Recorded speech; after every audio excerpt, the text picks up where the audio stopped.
But I have to ask, Klay. Oh, man, Klay, you know what? We did some great stuff together. I was telling someone the other day, like, we had a great run, 12 years. I'd rather us be remembered as dominant as we were and the champions that we were than trying to just piece it all together and go out limping. Like, so I'd rather be remembered as the guys who changed the game of basketball, not the guys that held on to it too long. Big fact.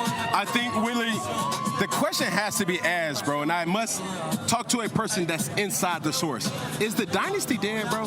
The dynasty is never dead because dynasties don't die. Dynasties are made, they live on forever, so it can never be dead. Yes, sir. There's been a lot of crying, I'm sure, around the world, around the Bay, marking Klay's exit. 13 years in the Bay. I don't really know how I feel about it.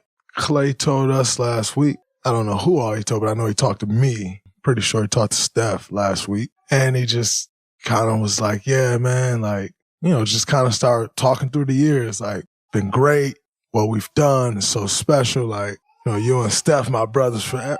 And the conversation just kind of starts with small talk and like, you're kind of just prepping yourself like, man, get me there. Like, I know it's coming. And like, you're enjoying the conversation, but yet it's kind of one of those moments where like somebody like building you up before they give you the blow, they just kind of build you up. And that's kind of what I was feeling. I was headed to my daughter's recital, so I wasn't able to go as in-depth to the conversation as maybe I would have, which I think also was kind of a good thing for me because one thing I think when Klay told me, I was just able to listen, and it wasn't like we could finish like this or like, you should rethink this. It was just like, wow, like, all right, like, congrats, bro. Like, I'm happy for you. That's dope. To obviously reassure that changes nothing for us. Changes the basketball court, obviously. But the relationships, they are what they are. They are forever. The connection, the bond, even as far as all of us being mentioned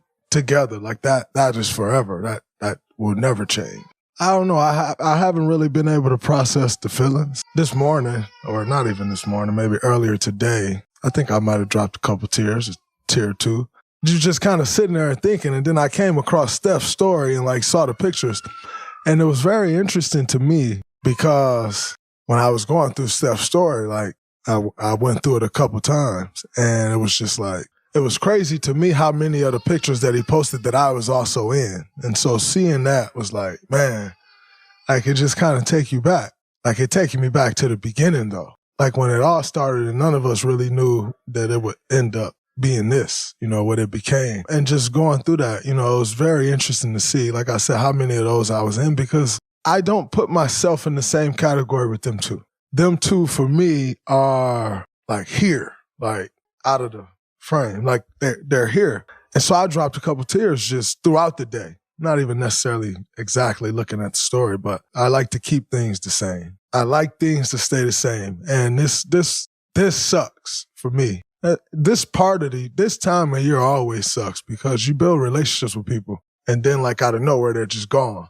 And out of nowhere being gone for us is crazy because you spend most of your time with these people. Like you spend pretty much the better part of 9.5 months seeing these people daily. And then like out of nowhere, it just ends. And it's always been a very weird thing for me. And so then this one hits like a much deeper, right? Like way more close to home because in a sense it disrupts home. Like what we've known as home for the last 12 years for me, that looks way different now.